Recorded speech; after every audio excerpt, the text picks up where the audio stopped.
There was a gasp that swept the room, each of the holders talking at once. "But I thought Malifest was contained. I thought that it was well guarded, that the Fengrang peaks were impassable," Christine Savoy insisted over the din. "No, my healer," Aldfrost explained, as the frenzied chatter subsided. "The borders of that land have not been guarded for decades, and the darkness is spreading.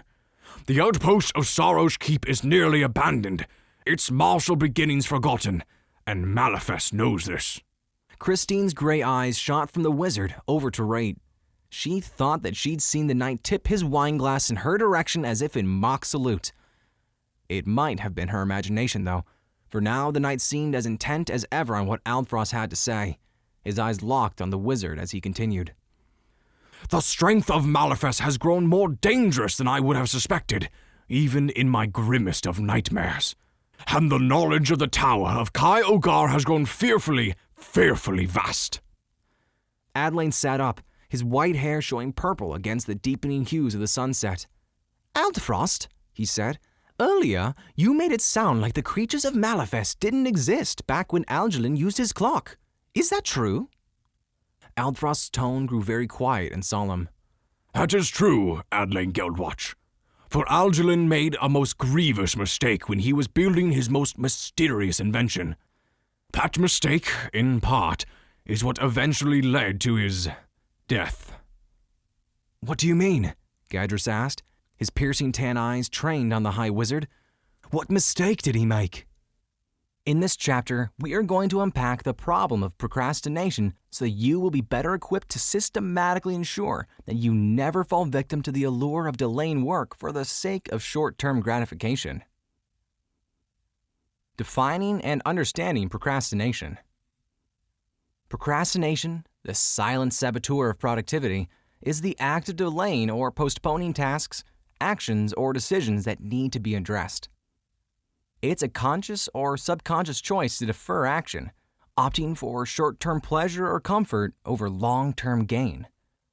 At its core, procrastination is a strategic failure of self-regulation.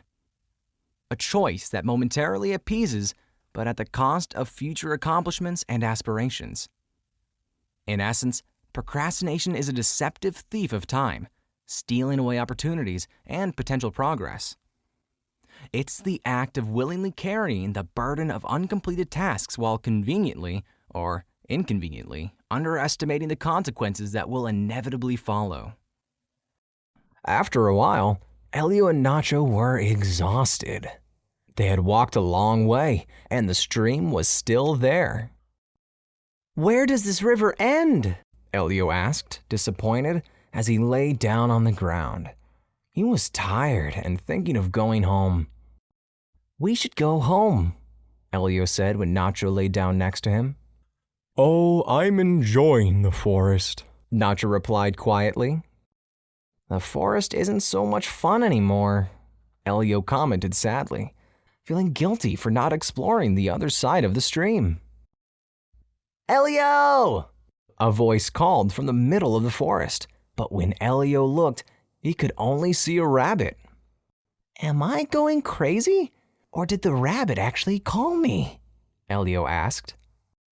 Nacho couldn't stop laughing after his friend thought a rabbit was talking to him. He had seen Dylan walking towards them.